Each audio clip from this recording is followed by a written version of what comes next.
2 casi di positività, uno al West Nile virus e uno alla dengue da importazione, sono stati segnalati alla USL Umbria 1.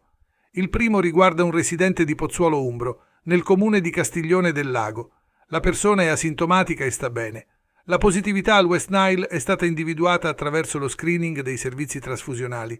Sono scattati gli accertamenti per verificare l'eventuale circolazione locale del virus, con sopralluoghi, trappole per la cattura delle zanzare e almeno 3 giornate di disinfestazione.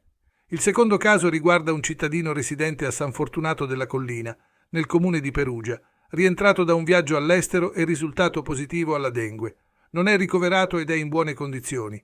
Anche in questo caso sono previste operazioni straordinarie di disinfestazione per ridurre la presenza delle zanzare e il rischio di una possibile trasmissione locale. Durante i trattamenti i residenti dovranno tenere porte e finestre chiuse, proteggere animali, alimenti, orti e spazi esterni.